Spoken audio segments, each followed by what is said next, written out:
Come on! Like, I can't fight an alligator. I don't care how little it is. Be water, my friend. In Chino Brothers. He's Asian, which means he loves gambling. Chino Brothers. It is like a finger pointing away to the moon. Chino The brothers. That drunk bridezilla type out on their what bachelorette night and just play my song. Chino brothers. Let me speak to the Chinaman. Chinaman is not the preferred nomenclature. Right now, today is the most important day of your life.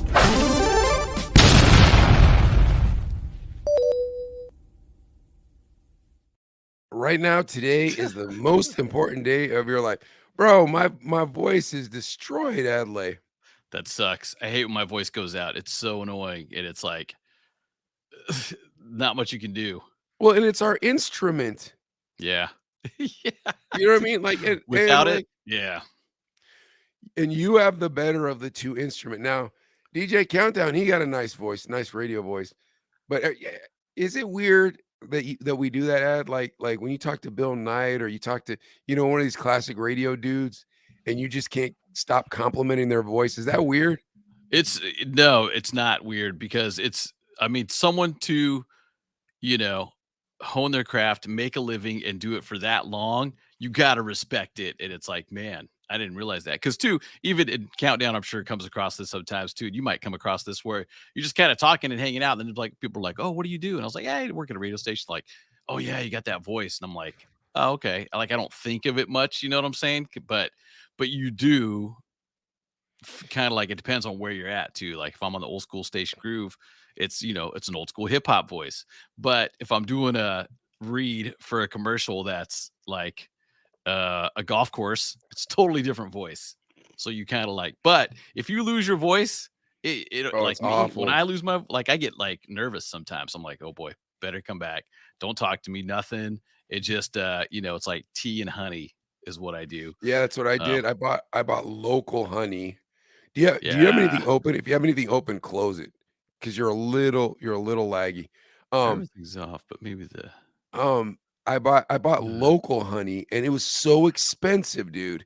It was $5 for a jar this big, like almost nothing. It was $5 for that. But yeah, tea and honey, you're correct. And then I was just telling Countdown, I went on YouTube and I learned this trick. You go like this. Oh. So I sat around my shop all day doing that. If you do it once, it strengthens your voice to where it comes pretty close back. But dude, I was thinking about this when I talked a little bit of damage about it. I was thinking about this. I remember times when my voice would be like this and we'd be headed to the Rock. And I knew, I was just like, dude, we got to put on a show one way or another. Right. You know what I mean? Because the crowd was so hood, they didn't care that my throat hurt. They didn't care that my throat didn't work.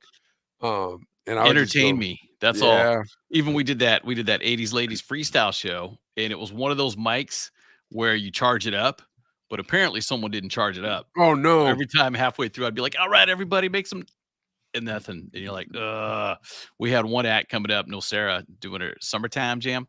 And I was like, all right, everybody, welcome to the, and then we cut out. And then finally I was like, dude, Mike, what's going on here? And then finally I just had to yell it at the top of my lungs, No Sarah. Wait, what about her mic? Did her mic work? She had a different one, thank goodness. And the longer you're in the business, the more you understand you got to have a backup plan at all times. So yeah, whether it's a rechargeable mic or batteries, you always have extra batteries. You always have a corded mic just in case to plug in. Always have. I've done the headphone trick at times where you kind of flip around the headphones and then plug it in for something, because like, without being able to make announcements or hype up the crowd, you're playing music, so you gotta have that. Always. That's kind of weird that you're like, I did that headphone trick and then I pretended like I was holding a headphone in front of my mouth and you knew what I was talking about. Yeah, you gotta go through the motions for sure. Well, speaking of DJing and playing music and coming up in the music business, we got a nice young gentleman on the show today. We got DJ Countdown. He's with Replay right over there, Danny Hill's radio station. Rewind. Rewind. That's right. Yeah, man. I love those guys over there, man. Nothing but cool people. Mickey's over there. Right. Yep. Mickey's over there. Yeah, dude. Nothing but cool people. Actually, we had Mickey on last week. Look, this is like a rewind a summer here. We're gonna just do all the rewind DJs. Why don't we bring this young gentleman out? Hold on, let me get the crowd ready for you. His live studio audience. Are they awake, ready to go? I'm All sorry right. for all you people watching too, man. I feel really bad that my voice sounds like this. I apologize. Yeah, no Let's see. worries. And All right, here we go. You dun, ready? dun, dun. I'm a Well, man. DJ yeah. Countdown. Woo-wee. It's our live studio audience countdown. All right, I'll take it. They're big fans.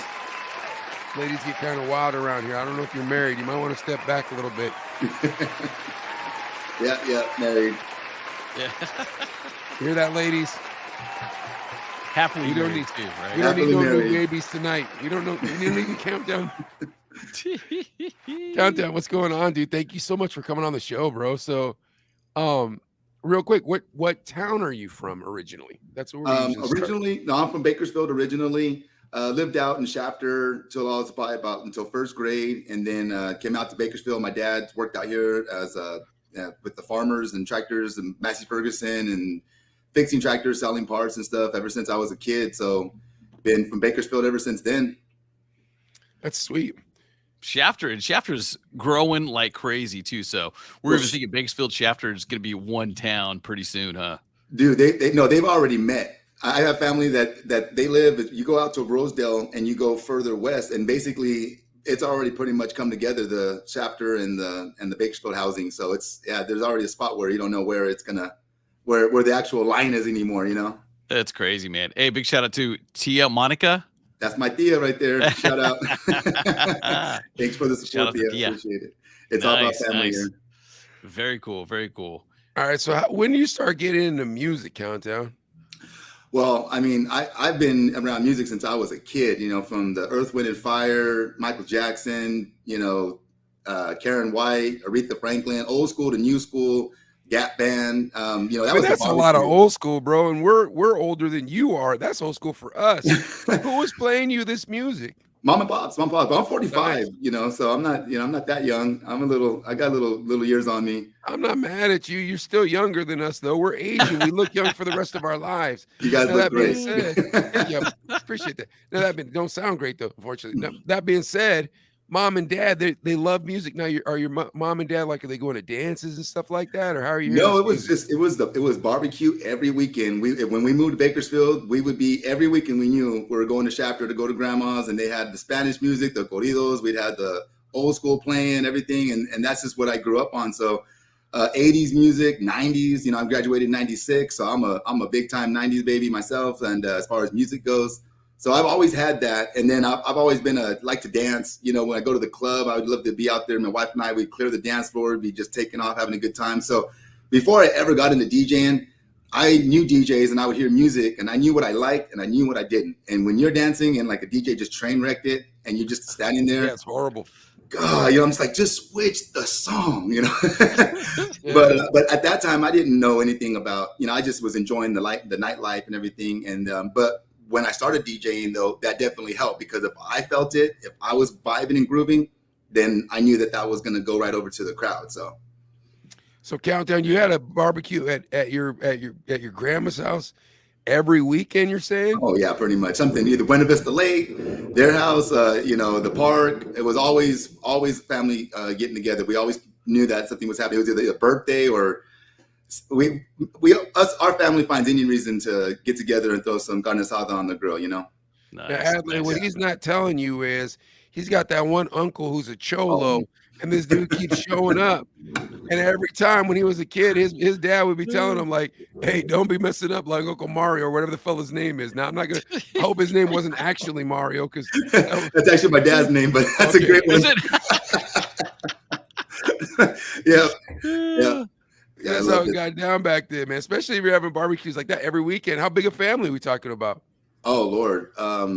It got to the point where because we moved back to Bakersfield, and so we would go back and visit, you know, and so we'd be in Shafter and stuff. And if I talk to any girl, you know, we go to the big stop, we go to the store, whatever like that, I had to give them a rundown, because they're probably related to me 9 times out of 10. Oh, man. Oh, yeah. Some way or other, through some marriage or somehow, some way, we were cousins or something. So I had to be pretty careful. We're a pretty big family. I mean, like 50 plus easy, you know, and that's God. Wow, every weekend, 50 plus? Oh, no, it would, you know, sometimes some could make it, sometimes our core like that. Oh, easy, 20, 25, easy. Oh, Yeah. man, that's really Wow. nice, though. That's kind of cool though, having that much family around too. And that's that Absolutely. hometown feel, the small town feel out in Shafter too. But it's getting bigger as we talked about earlier. But that's awesome, man.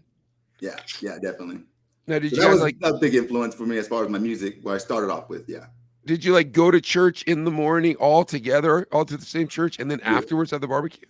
No. So Sunday church, that was IHOP time. Yeah, after if you behave in church, you did what you're supposed to do. You got up, got down. You didn't cry. You know, after Got church, up, got down. yeah. Then we all went to IHOP afterwards, and there was only a few times we didn't make it. Most times we were pretty good on it. But no, I did I was at St. Francis Church here in Bakersfield. Started off actually in Shafter, but no, that was something that was big for our family. Every Sunday we made it down there, and then it was the after IHOP that I remembered the most personally. But they have good pancakes. Right now, Yeah. what schools are we going to? Adley usually asks these questions. Adley, come on, man, my voice is killing me. You guys start asking some questions around Right. Well, for me, I graduated South High, 96. That was my main high school I went to. Went to a couple of different ones here and there. Went to Shafter High for a little bit. I was actually doing Taekwondo in high school. Oh, nice. And Cool. yeah, my instructor had a studio here in Bakersfield, and then they opened one in Shafter. So I was actually going out there like twice a week to teach like a kids class. And so I was going out there my senior year, and I said, you know what? I'm already out here twice a week. I'll just do a transfer out here for like a quarter, which is what I did. I went and transferred out there for a quarter, had a good time, was doing my thing there, and then went back to South High and finished up over there. Taekwondo, what belt were you or are you? I went to red. I didn't never go to black because Okay. I was more about the tournaments. I was like 30-2 in the end. Jack somebody up. Oh yeah, I won 2 national championships. My mom and dad, Wow. they took me everywhere. My brothers and sisters, we were all involved in it. And no, that was actually, it's crazy, but my freshman year was just all bad. Like as bad as you can imagine, that was my freshman year.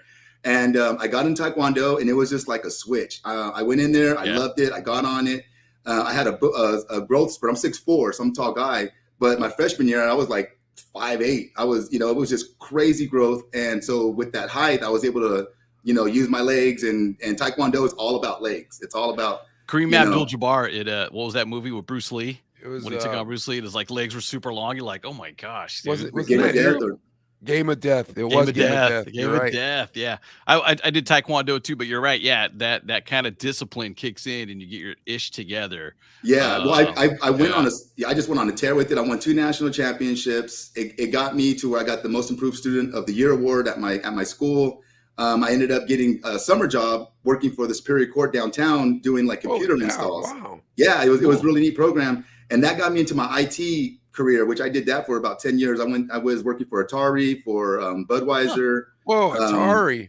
Yeah, that was cool actually, because back then, this was a while back. I was going to Santa Monica. I would literally drive out there almost every day, 5 days a week, and then drive back. I was commuting to Santa Monica, but I was working at Atari. Every day from Bakersfield? Yeah. Oh yeah. my gosh. Sometimes I'd stay Yeah, out there. right. Sometimes I could get a spot out in Oxnard or in Camarillo. I had friends that would stay out there, and sometimes I would stay there.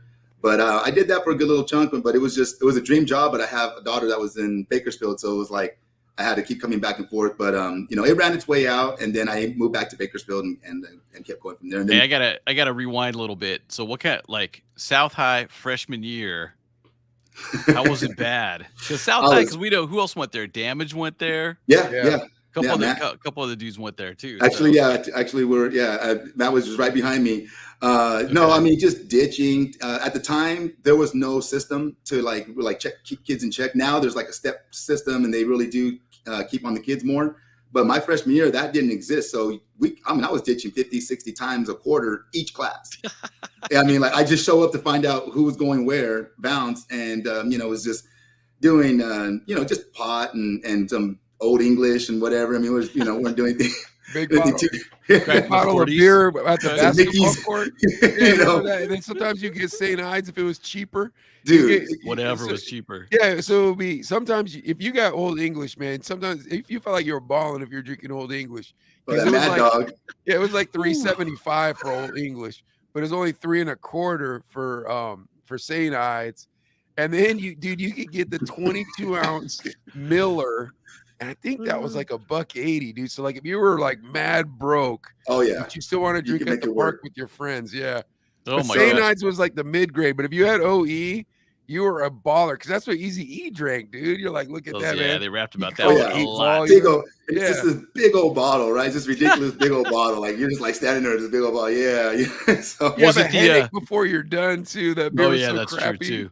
Was it the hip hop that influenced you to drink the Old E in the 40s and no, it was just what was bitch? available.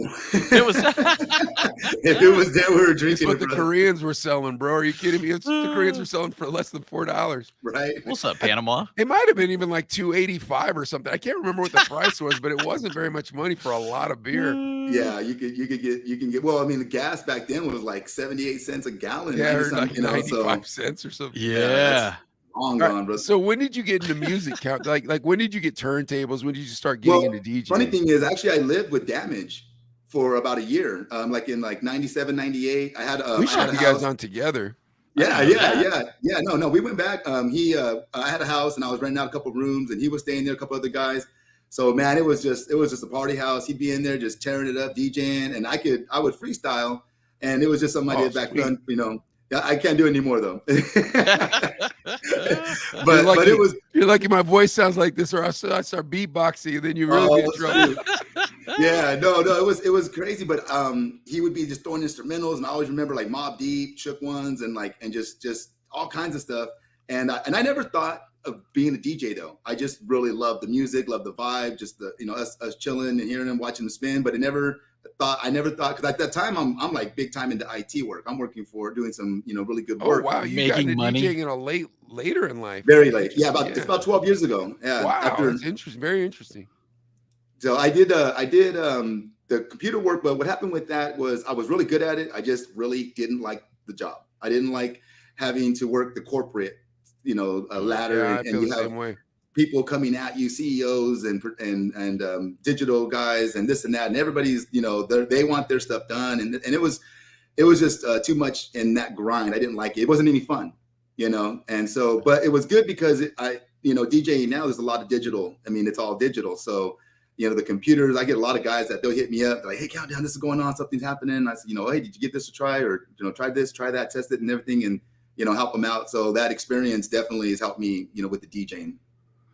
Control Alt Delete. Yeah. Reboot. All the time. Reboot it, it'll be fine. Even I was doing a gig with DJ Andy, rest in peace, but we're at K Pasa back, this is like 12, 15 years ago. And I just got the new MacBook Pro, and we're there, and I set it up, and it crashed on me to see the wheel, and you're just like, oh, if I'd known you back then, I would have called you. I'm like, dude, what's going on? And I just opened it too, and I was like, so mad. But dude, the tech guy though, yeah, I got to get your number because you never know, man. When stuff goes down, it's like, okay. I don't know, bro. Countdown. I don't know if you want to give him your number, Countdown. Me and Adley have tried to talk I think our way I through already stuff. did. I think I already did. I think you got it. So it's it's Okay, a wrap. good. Just in case too. I did I actually do didn't this. change my password. That's what you've been hearing a lot of. Oh my God. Try Yeah, 1, 2, 3, 4. Oh yeah. Back in the day, it was Dell and Gateway were the big ones, right? But Dell Yep. had really good customer support, so I would always tell my family to buy Dell because you don't have to call me. Oh, You nice. can call Dell. Yeah, nice. Oh, that's cool. So, hey, so when you're like in your late 20s, early 30s, you're like, okay, I don't want to do the IT. Well, not that you don't want to do it, but you're like, this ain't for me so much. Let me get in the DJ world. So no, actually, what happened was, Freestyle Event Services, Mark and Yeah. Jared Oh, yeah. Perry. So I knew them guys since they were in high school. Freestyle was a breakdancing crew, and one of the guys in the crew, Manny Gomez, is my cousin, and so we all knew each other from high school days. And Freestyle Event Services, they got the major company. It's a big company now. Yeah. So 12 years ago, I was just at a time in my life. I needed a job.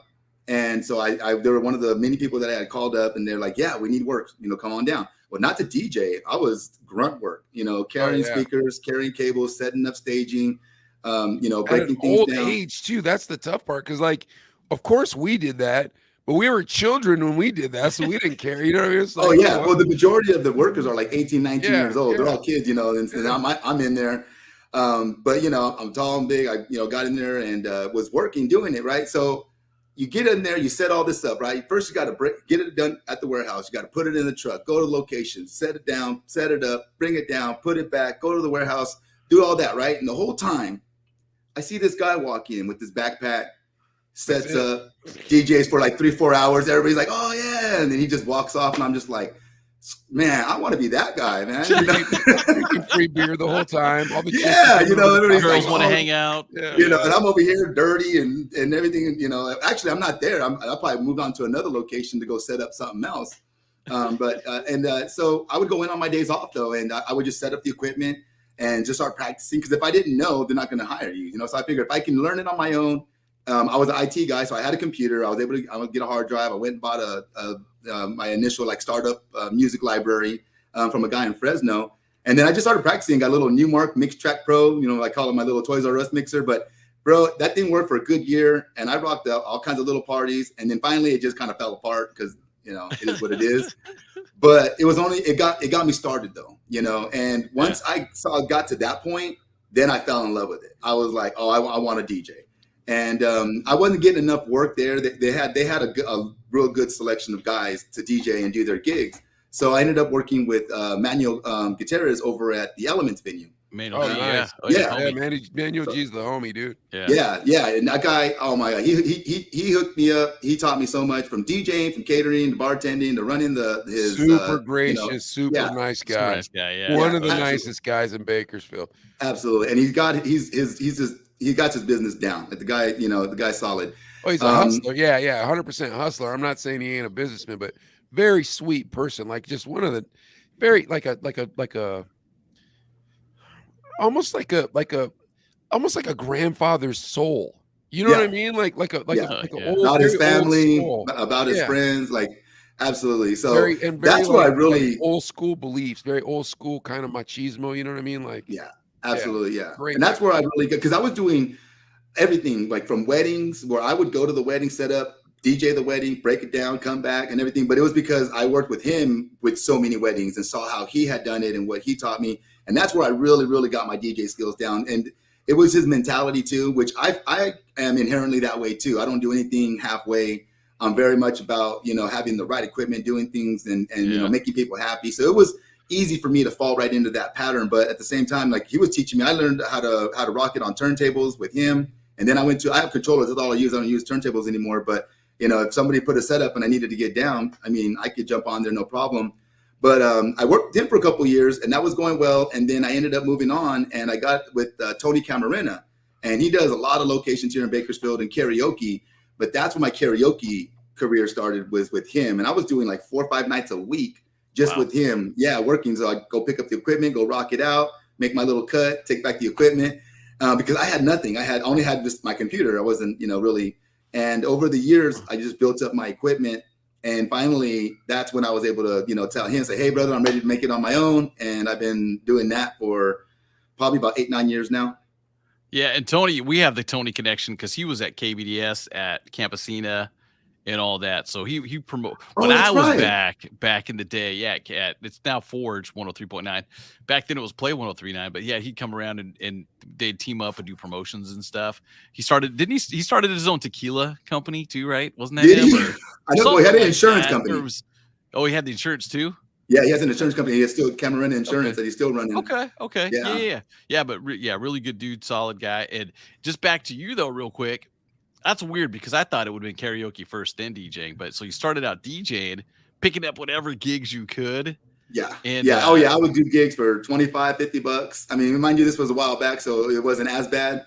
But you know, it was just to get the work. And even like the bar and the club gigs, I still do a lot of that to this day. And a lot of my other DJs that I know, they're like, man, you know, I can't keep doing that. And I said, well, you know, it's practice, it's exposure, it's what you make of it. You know, I don't go there and then, you know, I'm promoting it, I'm pushing it. And then I book so many weddings and quinceañeras and promotional events, fundraisers. Someone sees me there. And so that's my advertising, my way. And then I'm doing what I love, you know, so I get to go up there, play music, have fun, experiment, mix things up, you know, kind of mess with people. Cause I'll throw music on, songs on that'll match the moment, you know. So, right. You know, Dude, that's something that you either have it like automatically, or you have to learn it. Yeah. You know what well, I mean? if you're sarcastic, yeah, it's easy. And Yeah, that's me all day. Yeah, because there's definitely a mood.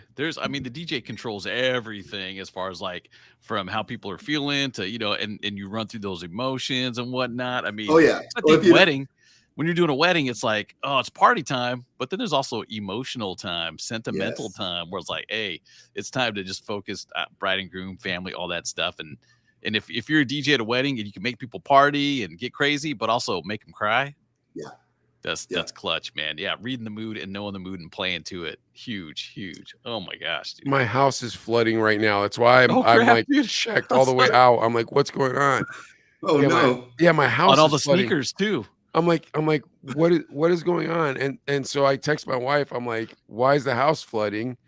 And she came down with a flashlight. I'm like, well, what's going on in the bathroom? She's like, I don't know. Nehemiah's in the bathtub. I'm like, so he's overflowing the bathtub. It's pretty simple here. No. What's going on? He's 13 taking a soak. I don't know what he's doing. He's oh, here Gotta comes love it. somebody. 13, don't ask. It's not over. How many kids you got? Countdown. 6. You have 6 kids? Yes, sir. Woo! Yeah. What's So- the age range? My oldest is 26. It's a his and her. So my wife and I've been married for 21 years. When we met, my daughter and her son were in kindergarten together. And so I took my daughter to her son's birthday party, and that's how we met. And then after that, we had 4 of our own together. So we just celebrated our 21st anniversary in the beginning of April. Congrats, man. big That's family. awesome. And actually, my DJ, 26-year-old son yeah. is finally moving out this weekend. I'm like, Eddie's taking his dog, so it's awesome. I'm How so many happy. people do you still have living there? They're all there, bro. Oh my gosh. Yeah. But my 19-year-old daughter, she's going to college right now, and she'll be transferring out this next fall. And she's going up north, I think, to Monterey. She wants to do marine biology. Awesome. And then my oldest son, he's moving out this weekend. He's engaged, and he's got a stepson, and he's actually training right now to be an EMT.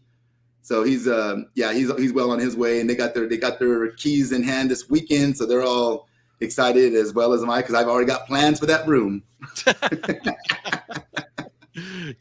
That's crazy. That's awesome. But I was gonna say respect too, because being a DJ in the music business, I don't know. I'm not saying everybody. That's cool to see. Yeah, it's not. It's 21 years. It's not as Redeemed. Shout out to Redeemed and his wife Marcy. I mean, that's a great example right there of a DJ. But a lot of times, a lot of DJs, they are out there. Well, the problem is that they're having too much fun. And you can have fun, but there is a point where you got to make sure you take care of your business. I've heard guys that are out there and. We've talked to guys who've done some, because all we talk to is DJs, Real quick, I just want to complain for 4 seconds, then I'll get back into this. We have this idiot plumber who every time he comes to my house, and I'm getting this new kitchen put in, Countdown. So we got this beautiful kitchen put in. But every time this idiot plumber comes to my house, something is effed up. Last time, I'm doing the dishes in the kitchen. The idiot plumber had been there the day before. All the water's pouring onto my feet. I'm like, hey man, I don't know how to plumb, so someone's got to put this pipe back together. Oh no. Well, guess who was at my crib when I got home? Countdown. Can you guess? Plumber. No, not a plumber. Which plumber? The same one? The idiot? That's the word I'm looking for. The idiot plumber. That's what you say. The idiot plumber. Don't give the plumber. Don't give this guy a pass.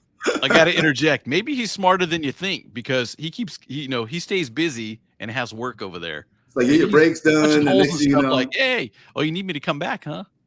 Bro, this dude, listen to this. Job security. Listen to this. This dude fixed my shower, right?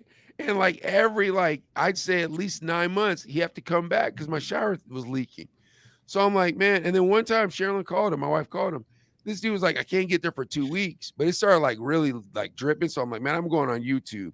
I went on YouTube. I figured it out myself, and it's been holding for a year now. I'm like, I'm a better plumber than this guy. Gotta love it. Oh, that's crazy. That's crazy. Hey, so Countdown. 6 kids. What's the youngest then? 4. Anthony, my little man. Yeah. Okay. So yes, we got a good little. The last little guy was a very big surprise. I have a 14 and a 12-year-old, so those were planned, and then this little guy snuck in there at the very end. So I was very surprised. How was the youngest? Countdown? I apologize. 4. Oh yeah, 4 years that's a old. rough one. That's a Yeah. rough Well, one, bro. you're at the point where you're starting to get a full night's sleep, though.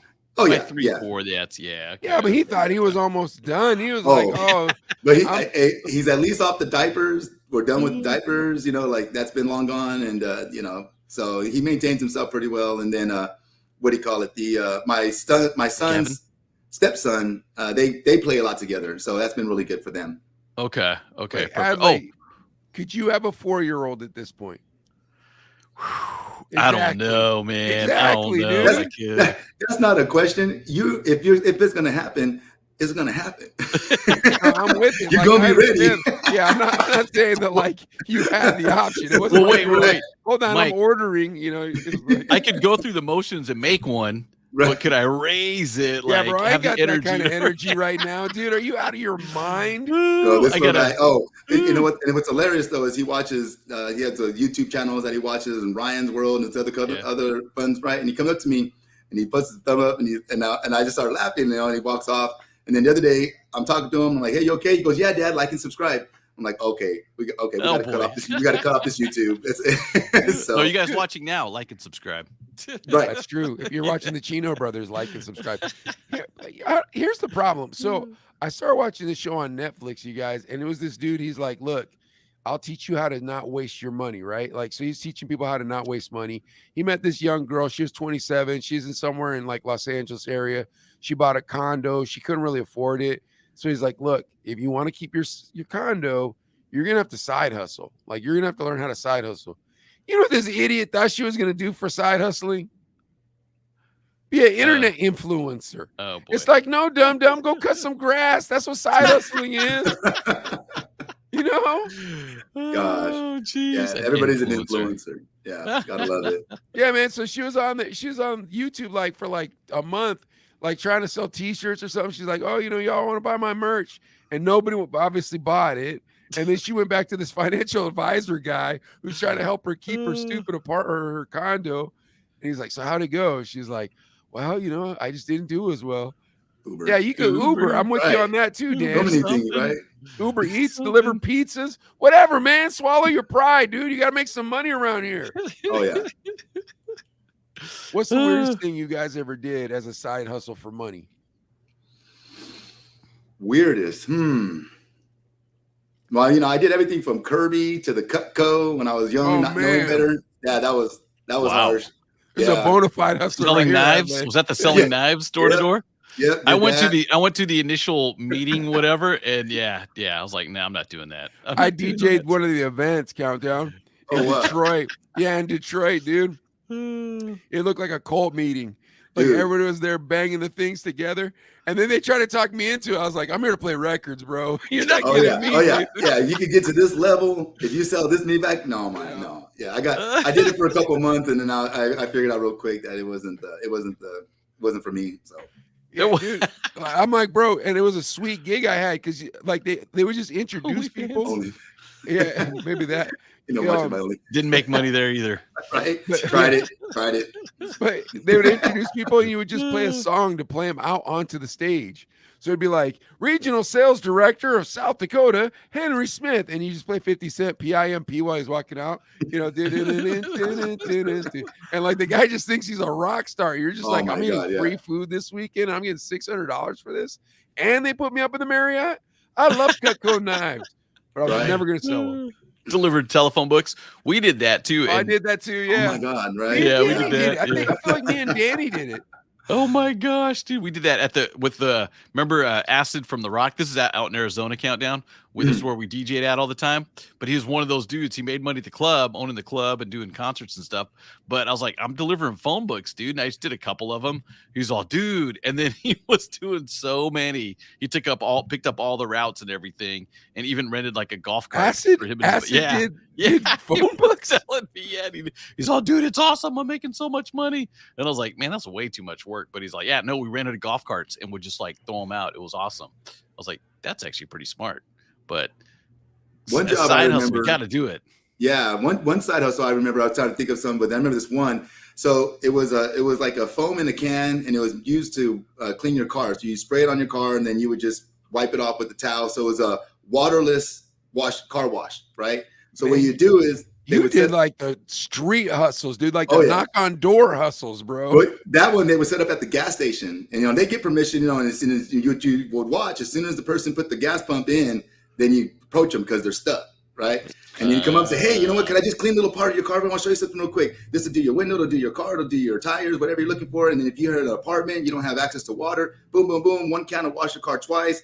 And then you show them real quick, and then boom, make the sell, and you're out. And then, so yeah, but it was interesting because if you approach them wrong, you can get somebody kind of heated at you. Like, Oh, yeah. So You it was- work on your pitch hard on that one, dude. yeah.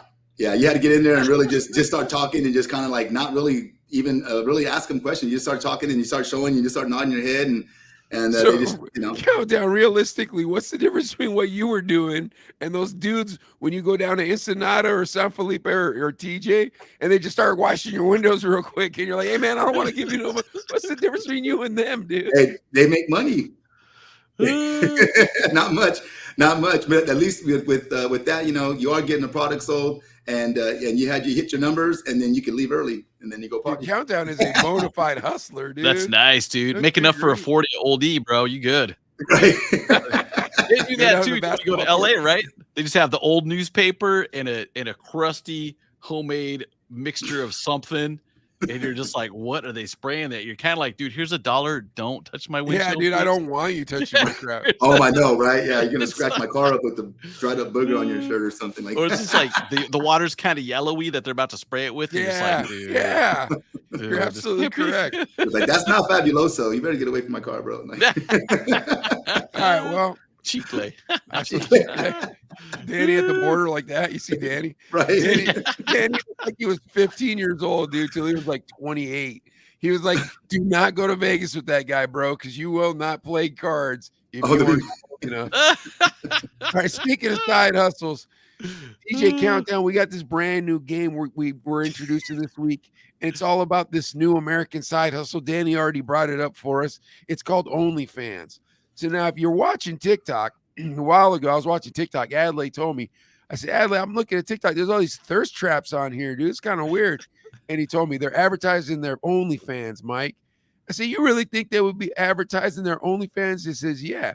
So now I'm trying to blow up the Chino brothers on TikTok, right? So I'm trying to copy different accounts, and they have these link trees. So I started clicking on these link trees. Adley's right, man. All these ladies had the OnlyFans, and that's the only reason why they were on TikTok in the first place, was to show off their OnlyFans. So now we're going to see if you guys have the trained eye. I already know the answers.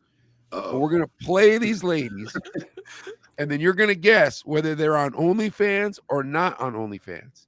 Then we're going to guess who makes the most money out of the ones who are on OnlyFans. Who charges the most? We'll let you guess at that. And then if you want to guess at what you think they're getting paid, I'll tell you that. All right, you guys ready? Adley, you want to start playing them, or do you want me to tell you the name? I would say, yeah, pick a name and then I'll play them. All right, here we go. Let's start with I Heart Trinity. Okay, here we go, guys. I Heart Trinity. Oh, heck no. No. Those girls are all boobs and no brains. I'm too busy in a library reading books with dust on them. I don't have a lot of information on I Heart Trinity, other than she's a 20-year-old video creator and she loves the outdoors. Do you believe she's on OnlyFans, or do you believe she's not on OnlyFans? I'm gonna say yeah, she's on OnlyFans. I'm gonna go with it. Adley, what do you say? I'm going no. I don't You're think gonna she say is. no? I don't Okay. think she is. We have an intro for the show that you forgot to play, Adley. I forgot to tell you to play it. though. Oh, So why don't we play the intro? Wait, hold When on, we hold come on, back pause. from the intro. Wait. When we come back from the intro, I'll tell you if she's been on OnlyFans or not OnlyFans. Go ahead, play that intro, wait, Adley. dude, hold on. It's not in here. Hold on. Oh, It's wait a the- minute. It's the OnlyFans intro. Yeah, that's the one. Hold on. Let me. You guys. Oh, you know what? My bad. Hang tight for 10 seconds. Oh, It's coming up. I This is downloaded it. I didn't upload it to the to our streaming service. Ah. But real quick, here's why I say for I Heart Trinity, why I say she doesn't. I think she's only 20. She hasn't had to get onto OnlyFans yet. Real quick. That's Yeah. my reasoning behind the no. she is 20 years old. Do you want to play another? Well, if we play Well, no, another I got one, it. It's ready now. It's ready it's now. ready. Okay, play our intro for The this. Bit intro OnlyFans. Yes, I'm making this video because I see so many people starting an OnlyFans. I've had an OnlyFans for quite some time.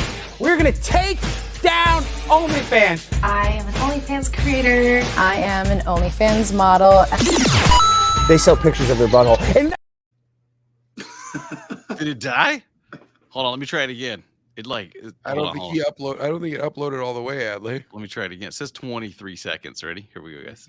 One more time. I guess I'm making this video because I see so many people starting an OnlyFans. I've had an OnlyFans for quite some time.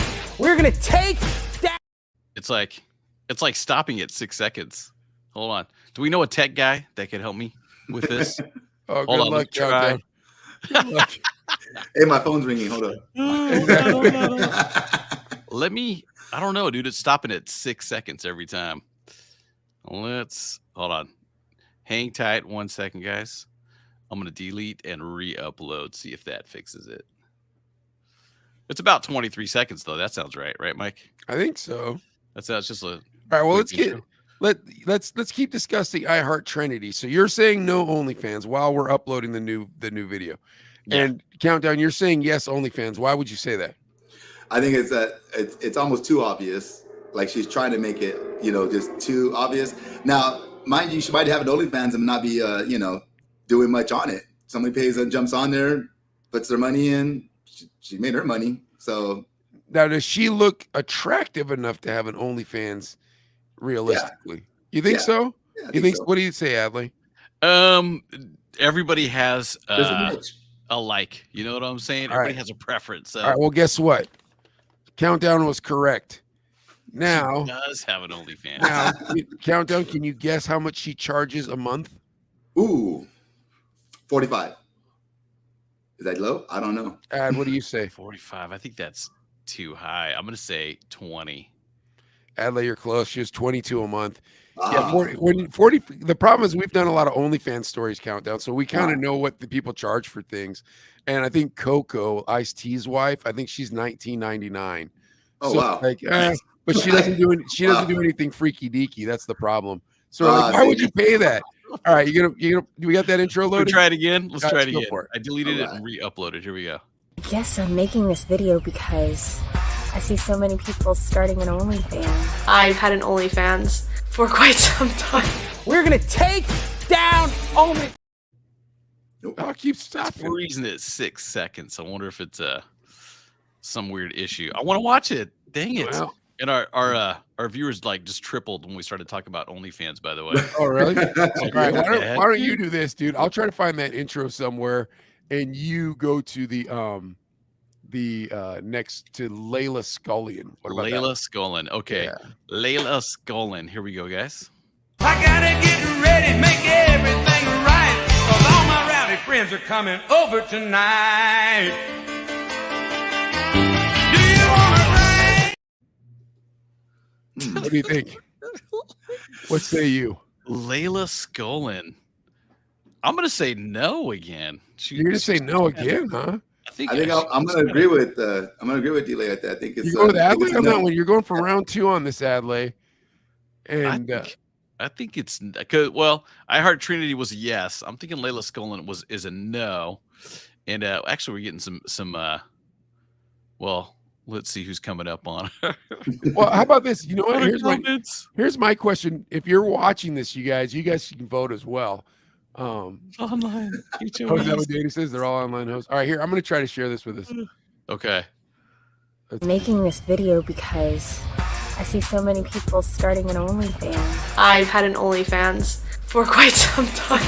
We're gonna take down OnlyFans. I am an OnlyFans creator. I am an OnlyFans model.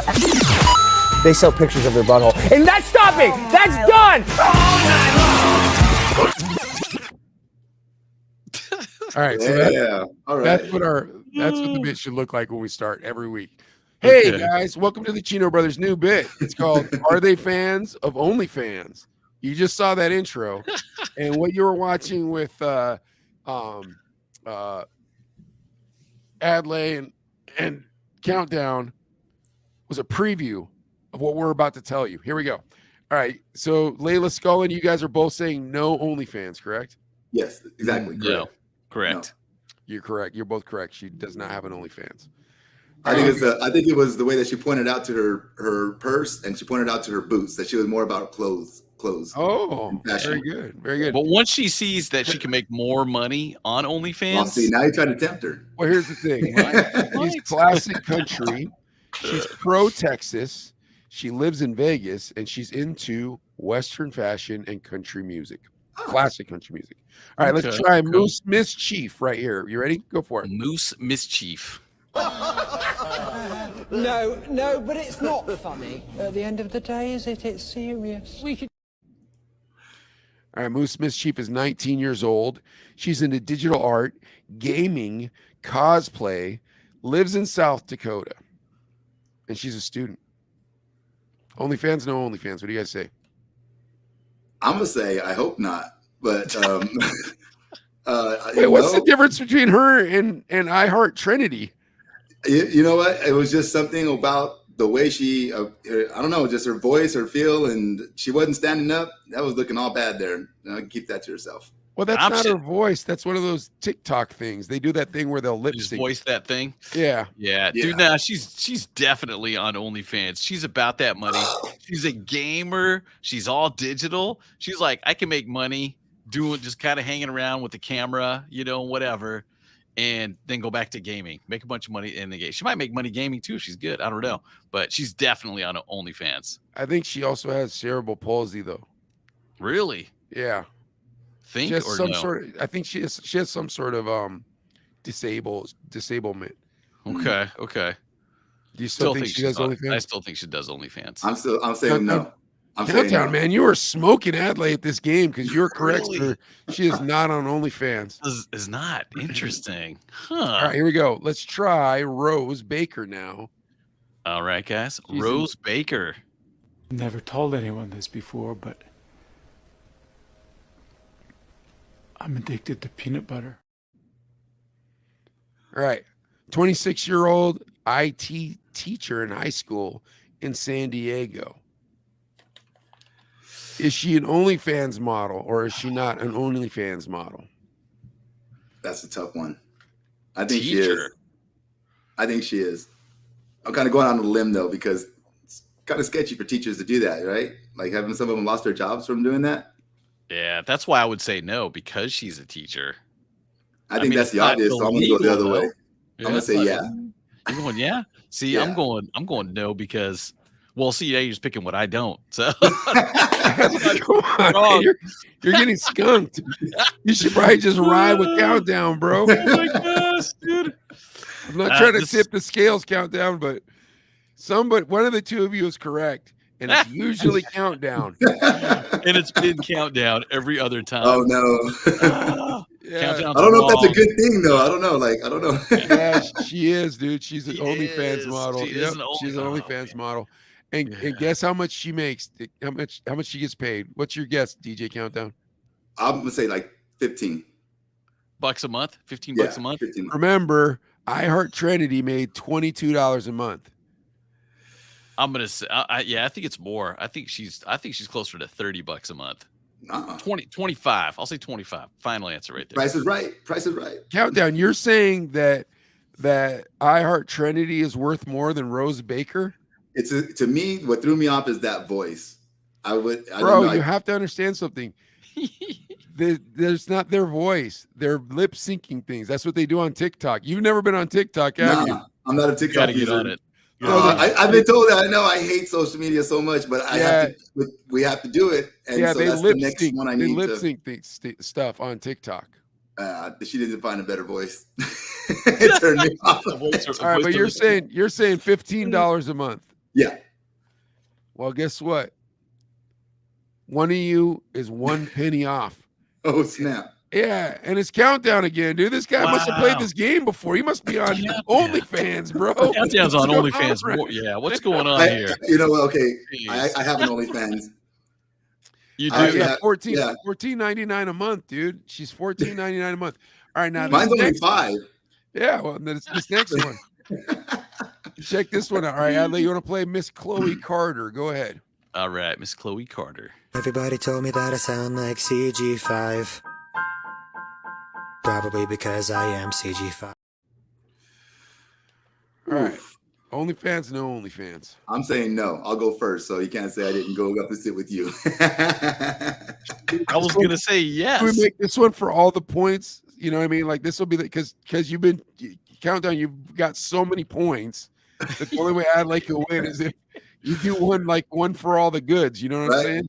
Like double or nothing on the last. Yeah, I don't know. Ad, you're bad at this game, dude. You got to start looking at pornography, bro. What's wrong with No, you? it's good. I'm too innocent. Oh, Dude, snap. you said no, countdown. I'm saying yes. This is for all the marbles. I'm saying I don't know yes. if it should be for all the marbles because I know the answer. She looks like she would be. Yeah, she could get down. You want to look one more Is she time? the hottest looking girl on there? I don't see that. Maybe she didn't do her makeup or whatever. But Do you want to look at it one more time? Countdown. Sure, throw it up there. All right, here we go, guys.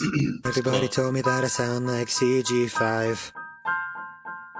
Probably because I am CG5. I'll She's got her still go nose with no. pierced in the middle. Yeah. Daniel's saying she's pretty. I don't know which girl that was for, but DJ EVP saying what's up real quick too. Hey, EVP is the lady we just saw. Do you think she's on OnlyFans? That's the question we're asking. What do you guys say? So, Adley, you're saying yes, and I'm Countdown, saying you're yes. saying no.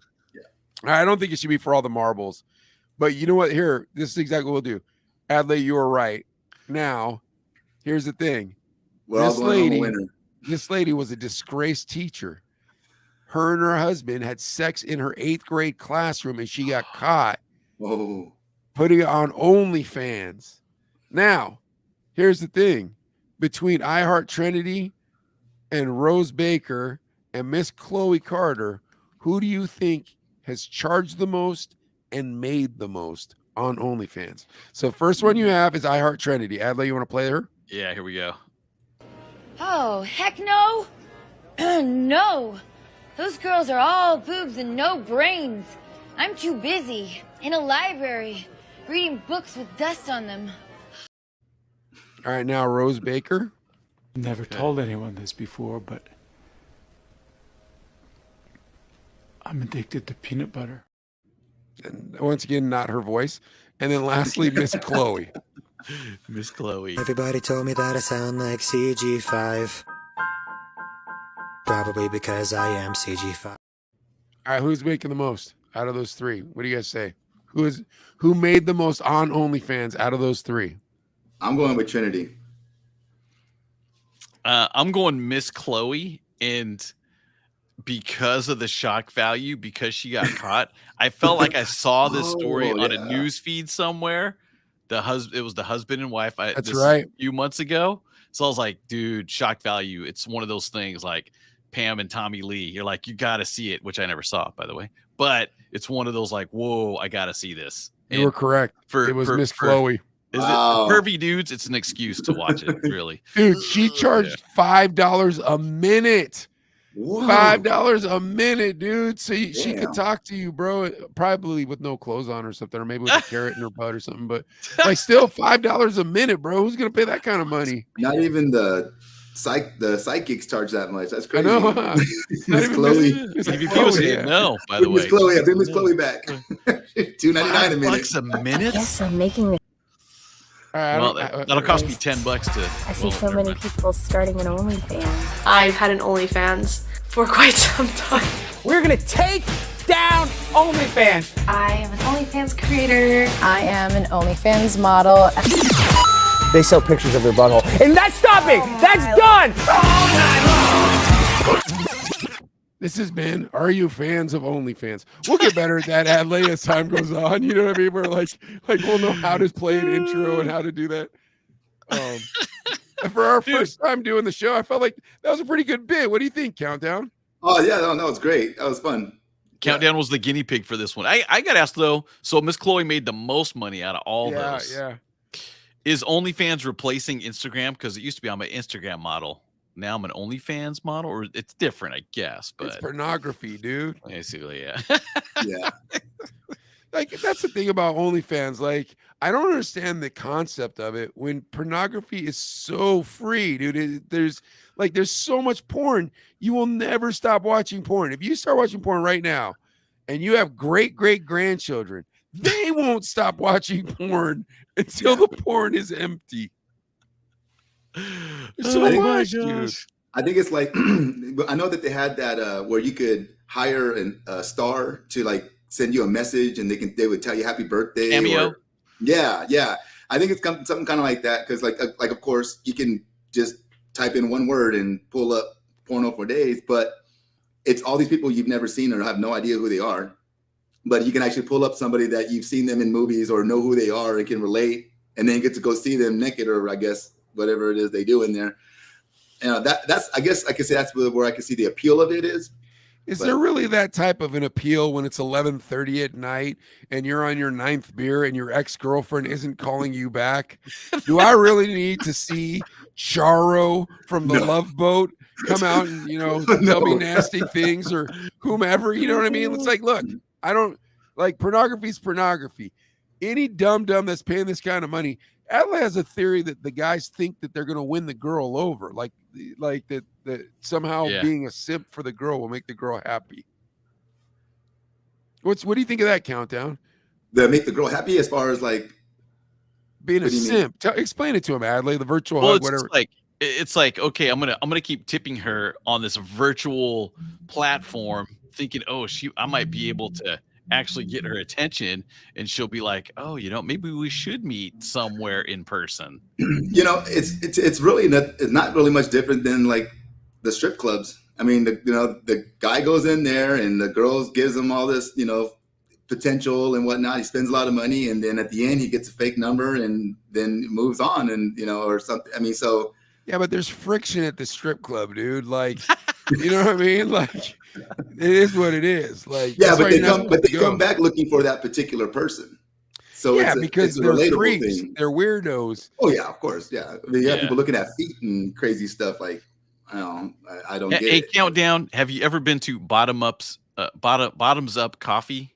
I haven't actually. I drove by and just saw it the other day, and then I had read about it and stuff. But like, would I be opposed? Like, I'd go as long as they make a good frappuccino. Yeah, Mike. What this is? It's one of those booths. A girr in a bikini makes coffee for you. They have that in Seattle. It's called it's called Ladybug Coffee. They have it in Seattle. But I'm like, what girl in her, like, how indignified are you that you have to make coffee in a bikini? Unless you're pushing the OnlyFans, right? They hand you the card, like, here's the OnlyFans. Hey, yeah. Somewhere there's got to be. That's a means to an end, because I'm thinking like, Well, I wouldn't make a trip to that coffee place. You got to pay for, but yeah. I mean, how good can the coffee be? Like, because I can't stand when people tell me they're going to Hooters because the food's delicious. Going for the wings, the of course. food's not delicious, dude. The food sucks. You know what I mean? Yeah. Just admit you're a lonely pervert. And it's also weird when you see like a date at Hooters. You know what I mean? And the chick's not very attractive, and the dude's like ogling the girls. You're just like, oh, dude, can you not sit me next to this couple? It's me and my friends, and we're just trying to be idiots tonight and drink beer.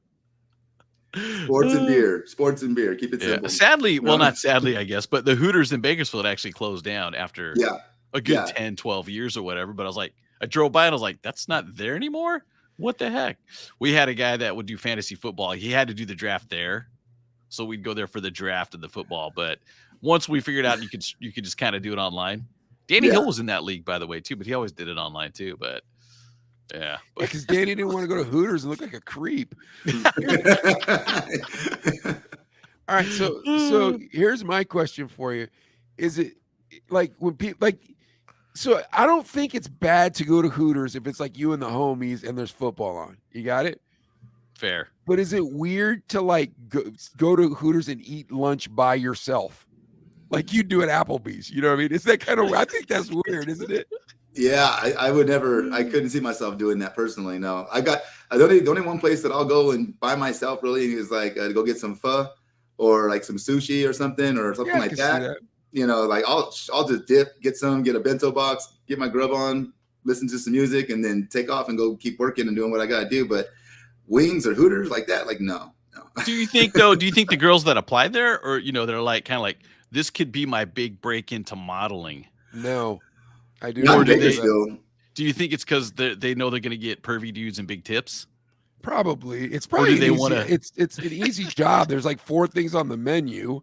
You know what I mean? It's not like you work at Cheesecake Factory. You got to know some stuff. Yeah. You work at Hooters. Like, look, dude, we sell 5 things, and I might forget one of them, but I know what Wings. you're really here for. So don't worry about it. Right. All right. Here's my Oh, question: jeez. did you guys ever have to DJ for, or ever been in a bar when they had one of those weird lingerie shows? Do you guys know what I'm talking about? The lingerie shows? Yeah. I've had to do a few funny ones like that. One of the most funny one was like a midget wrestling.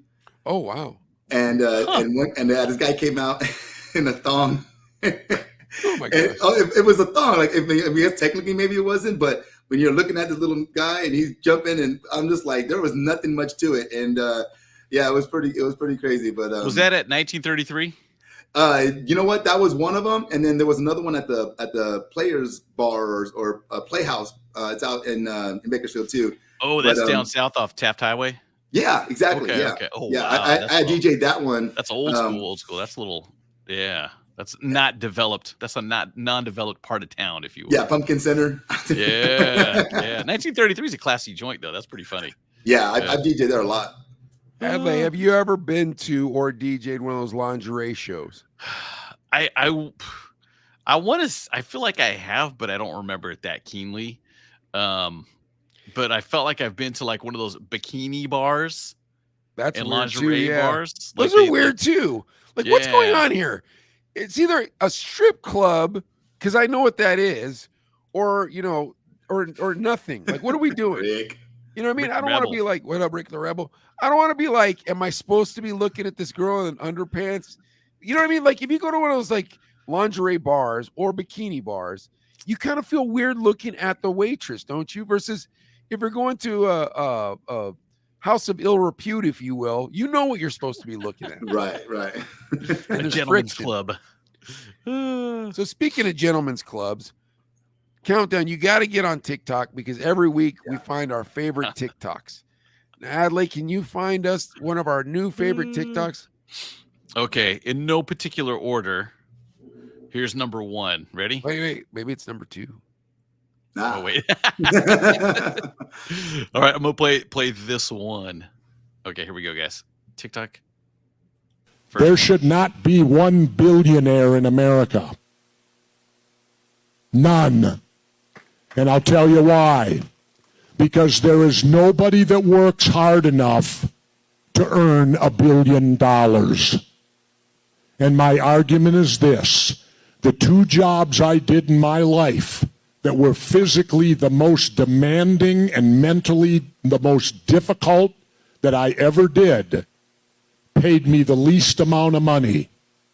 One was going through buds, and I challenge any billionaire to put up with 6 weeks of that shit at $62 every 2 weeks, you know. And the second was right before I went in the Navy. I had a job with the Minnesota Highway Department, couple bucks above minimum wage. I worked for the bridge crew, and you know what my job was? I worked a 4-day work week, 10 hours a day, so I could have Friday, Saturday, Sunday for the weekend. You're 18, of course you're going to do that. But I worked 40 hours in 4 days on the bridge crew, and guess what I did? Ran the 80-pound jackhammer. I challenge any billionaire to run the jackhammer for 40 hours 1 week and tell me he works harder than that. No, he doesn't. That's why I believe there should not be a billionaire in the world. All right, what do you guys think of that? Well, I mean, I agree. I think it's true. I mean, the money that's spread from homeless people from the lowest to the people that have the most. I mean, that difference, it's crazy. It shouldn't exist. It should be a more of a spread equally, so we can help out people that mentally, physically have ailments, people that can't take care of them. I mean, it could be because of drugs or whatever the choice may be. It could be self-inflicted, but whatever. There should be more ways to take care of that. I have a nonprofit called Feeding Our Future, And that's one of the main things I want to focus on is like helping people that are homeless, you know, not trying to help them get out of it. You know, there's other organizations and things for that. This is specifically to say, hey, you're pushing a cart around. You're pushing the cart that you stole from a grocery store. Well, why don't we run a fundraiser and buy some carts, give it to them so they can move their stuff around and they can at least be a little bit, you know, mobile and do something. So I think that needs to happen more. These billionaires, they have, I mean, it's like, what, you can't even spend that money. I mean, what are you doing with it when it could be put to better use? So I agree wholeheartedly agree. What do you think, Adley? I don't know. I think this is like what I try to teach like my son is like, dude, you don't want a job that you hate, that's super hard labor, that's whatever. Figure something out, whether it's through college or whatever, where you can, you know, work smarter, make more money and do something. Cause I think even like if I was a billionaire, I would still make sure you know, I tithe or 10% or more goes to like help these organizations and stuff too. I think that was Jesse, right? Jesse the Body Ventura. Jesse the Body Ventura. Yeah. Okay.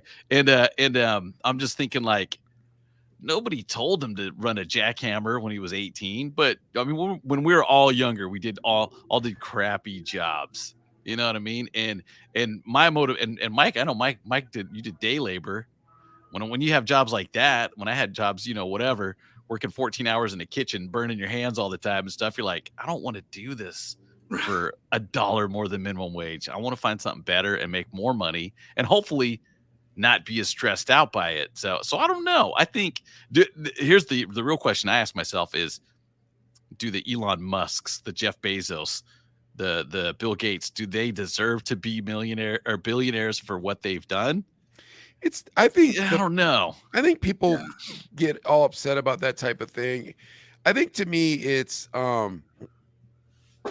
look, however money works is however money works. I might not agree with it. I might not. I think my problem with the way we have billionaires now, they didn't build anything. You know, they just kept taking government funds. We paid their billions. That bothers me. They're running completely on debt. You know, it's like, dude, this isn't real capitalism. So if you built $1 billion from the nickel to the whatever, I wouldn't have a problem with that. But my guess is along the way, you would have given a lot of that money away. Yeah. If you got to that billion, you probably gave away 10 times more than you earned. It's just how capitalism works. If they paid their taxes, it'd be all good because that money would come back down to where it needs to be. But I don't even care about the taxes because I don't trust the government. That's the thing. I don't care if they're Republican or Democrat either when it comes to those taxes. It's like I would rather that they start the nonprofit organizations or that they have you know, some sort of you know, endowment group that helps fund nonprofit organizations. Yeah, Bill Gates does even like there's a lot of them that do. There are you know, it's not fair to say like all billion, you know, because there are actually a lot that have done some pretty amazing things, and that's cool. I mean, it's like that's where, you know, it starts. I can be happy with someone saying, yeah, I'm a billionaire, but I gave back, you know, and you know, and you paid your dues, and so that way the whole system can work like it's supposed to, you know. But if you make your money, yeah, you earn it. You should be able to keep what is supposed to be what you can keep. yeah. And that's how I feel. So yeah, I'm not anti-capitalism. I just am anti the way capitalism is being run at this point. Like capitalism is this: we're all on the same footing. We all knuckle up. Whoever worked hardest and had the most clever idea is the one that wins. Right. What capitalism shouldn't be is I learned how to pay off a politician. I've got 7 more in my pocket. I control the media. It's like, what are we doing here, man? This isn't real capitalism. And that just goes to show that you're soft. You're a coward. If you can't compete in the real world, you're a coward. You know, that's my personal opinion when it comes to it. However, I don't think that people should I don't think that there should be an absence of billionaires. Like Warren Buffett being a billionaire doesn't bother me. You know, Mark Cuban being a billionaire doesn't bother me. You know, but those guys are really charitable people. You know what I mean? Yeah, I think that's true. That is true. What I think is hard is that I think it's getting harder for Americans, just regular old Americans. I feel like when we were kids, you know, you could know a guy and his dad worked for 7-Up, you know, as a driver, or you could know a guy and his dad could be a maintenance man for so and so. and they could own a house. You know what I mean? Like a union guy. He could own a house. He could own 2 cars. He could maybe even have a camper. You know what I mean? And have 4 or 5 kids. Wife didn't work. Nowadays, guys are working 3, 4 jobs, and the wife is working a job, and you're just getting ends to meet. Yeah. You know what I mean? Yeah, you're just surviving. There's nothing in the bank. You know, one catastrophe away from potentially losing your home. I mean, you know. That's my billionaire issue. You know, like why can't we just pay these kids that are working over there at that Amazon a little more money? You know, they're warehouse workers. When we were young, a warehouse worker could feed a family. You should pay them so a warehouse worker could feed a family. Now, granted, you know, we grew up in, you know, lower middle working class neighborhoods, ghetto-ish neighborhoods, but like we owned our houses, we owned our cars, our moms and dads were in the house. You know what I mean? Like, I don't think that's my problem. Is it's like, what about the common guy? I'm not talking about the dude trying to get over on the system. I'm not talking about the dude, you know, begging for some sort of equal opportunity handout. I'm not talking about any of that. I'm talking about just the fella who didn't want to go to college, who doesn't know how to work on a mechanics, and he just wants to work in a warehouse and can drive a fork truck. A guy who drives a fork truck 40 hours a week should be able to take his wife on vacation. Maybe not to, you know, to Hawaii or Japan, but at least to Vegas. Don't you guys think? Yeah. Yeah, that's true. And things have changed though too, because you talk about all the jobs.